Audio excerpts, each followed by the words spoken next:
like take 1,000. All right, let's do this.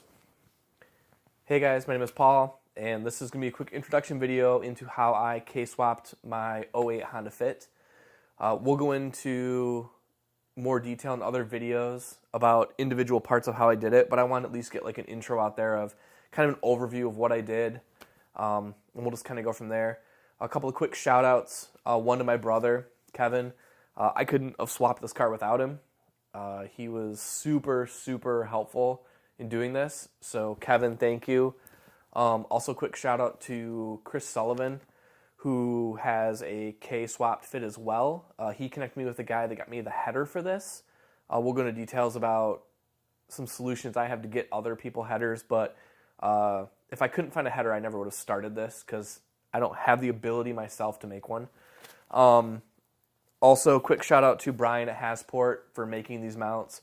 I know this is not a super popular swap, and so I'm glad that he still made mounts.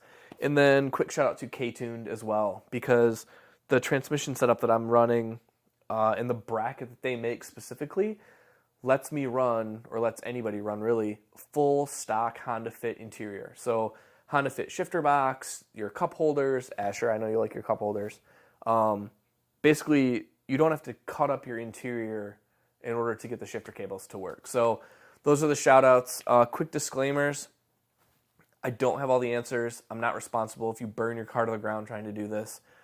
And I'm open to suggestions. So if you have a way that works, or if you figured something out, shoot me a comment below. Let me know, because I would love feedback, and I love talking to people because there's not a ton of Honda Fits out there that have been swapped, and it's always great to talk to other people that have done it. So those are my disclaimers. Those are my shout outs. A couple other quick things.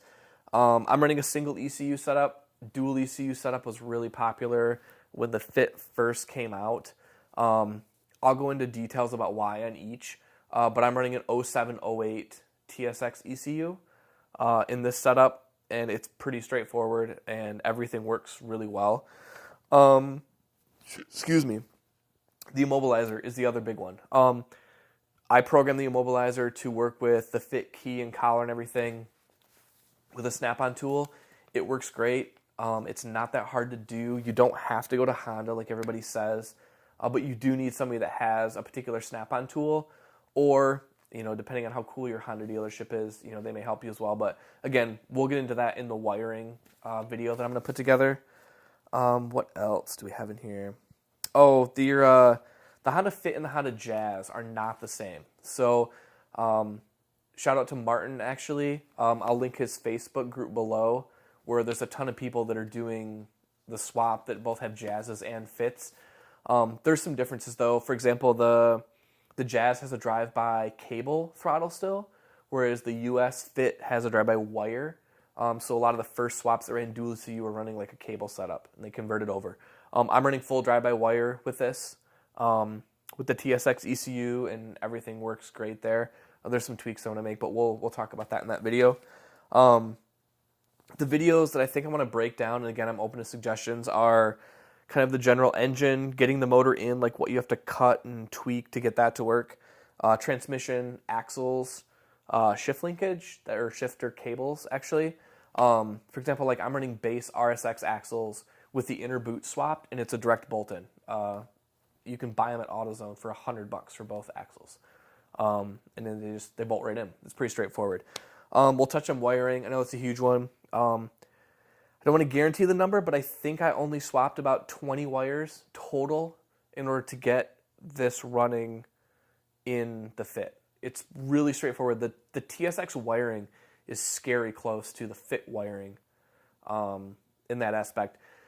As far as the Jazz goes, I'm waiting for a wiring manual to come from the UK.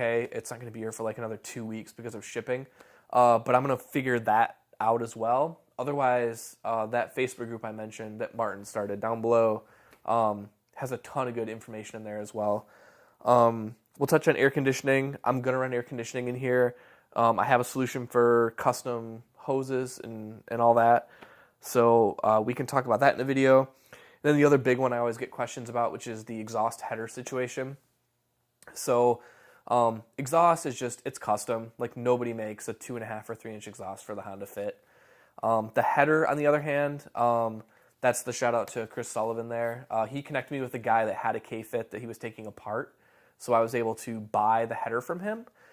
But it's currently in Chicago, actually, because I have some buddies that hopefully are going to have a solution where somebody's going to make a universal one that works with the K20 or the K24.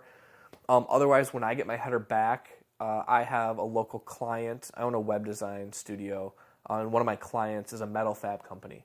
And the owner basically said he's pretty sure that he can copy them for a pretty decent price, the one that I have at least. So, again, I'll talk about that in that particular video, but it's a good solution at least. I know that's one of the big sticking points is the wiring and then the header for people. So that kind of covers, I guess, the overview of just introduction, whatever you want to call it.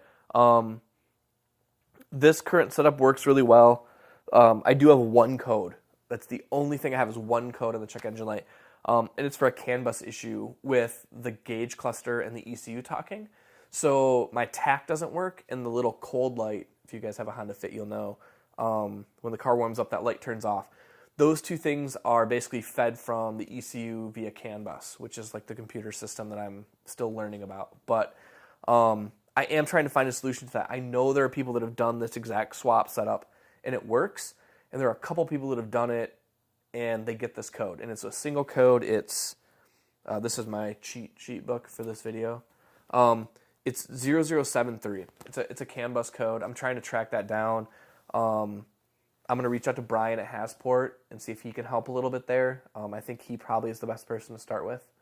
So other than that, I would love questions, feedback. If you do leave questions below, I'm probably going to group them together into the videos, like all the wiring questions, all of the transmission questions, all of, whatever that is. Yeah, and we'll just go from there. We'll see, what you guys want to know. Like I said, I'm happy to do tons of videos on this. I just want to get other people doing this as well. I got a couple buddies in Chicago, like I said, one that's already done and a couple more that are doing it. So my brother and I are talking about doing a second one. I've got some really interesting thoughts about actually, so everybody wants to put the dual VTEC motors in there, like the Z3 or this TSX motor.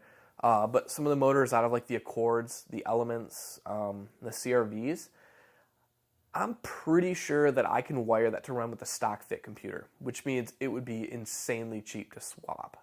No promises. I need to finish this one up first, but for people who want to budget K-swap their Fit, I think I've got some good solutions there as well.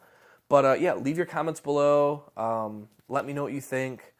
This is my first video, so I'm still getting, situated to all of this with the fidgeting and that type of stuff. But it'll get better as I go. So, yeah, we'll go from there, and then we'll talk to you in the next video.